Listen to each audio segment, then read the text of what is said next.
Salut les amis. Alors aujourd'hui on rentre au cœur d'une des plus grandes histoires et légendes qui a fait couler le plus d'encre et qui passionne encore et toujours les foules.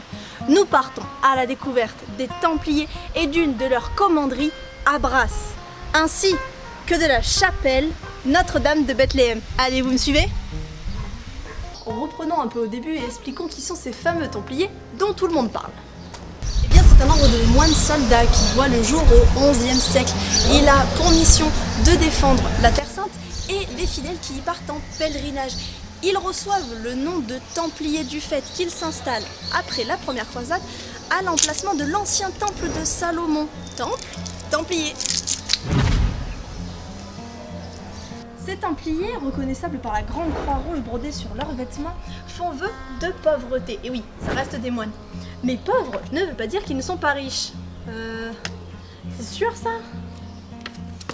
Et oui, je vous explique. En plus des nombreux dons, il faut, pour rentrer dans l'ordre, céder tous ses biens à la communauté. Et beaucoup d'hommes de bonne famille vont décider de les rejoindre et ainsi céder leurs biens et leurs terres aux Templiers. Ils vont devenir alors de véritables banquiers et posséder de plus en plus de terres.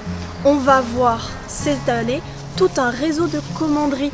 C'est à la fois leur place forte mais aussi un lieu de ressources et d'agriculture. On trouvera alors pas moins de 2000 commanderies sur toute l'Europe. Ça en fait du terrain. On se retrouve donc à Brasse, au cœur d'une ancienne commanderie. On situerait sa construction autour du XIIe siècle. C'était l'une des places les plus importantes de Provence. Allez, on y va.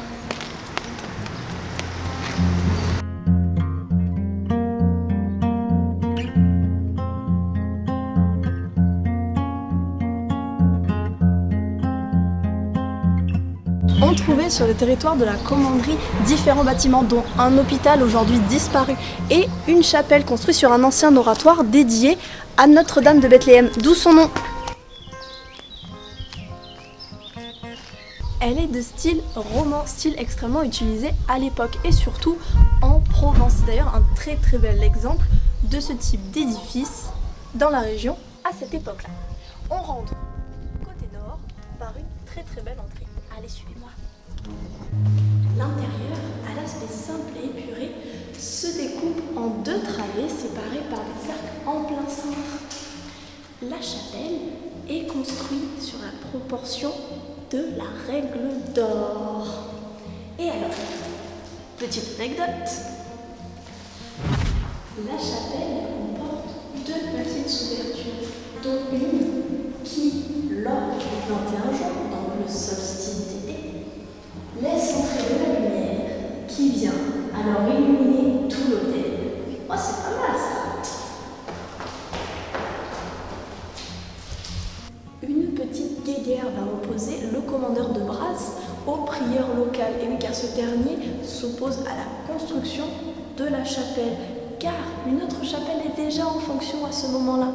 C'est donc l'évêque de Fréjus qui va trancher. Tous les mariages, baptêmes et offices religieux des villageois se passeront à la paroisse. La chapelle de la commanderie Notre-Dame de Bethléem, elle, ne servira que pour le simple usage des Templiers. Lors de la dissolution de l'ordre en 1312, la chapelle passe alors à l'ordre des Hospitaliers cette fois. Puis, plus tard, elle va être peu à peu abandonnée et restera un long moment dans cet état. De l'ancienne commanderie, il ne reste plus que cette chapelle que vous pourrez visiter sur demande à la mairie. Et vous y trouverez à l'intérieur tout un tas d'affiches relatant l'histoire des Templiers et de la chapelle. Elle sert également de lieu d'exposition.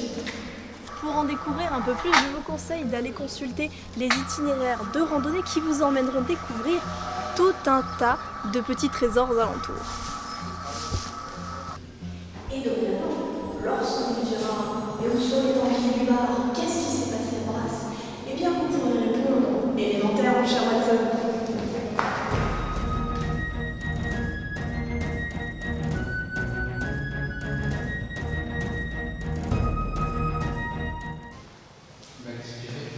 Mais je cherche le trésor des Templiers.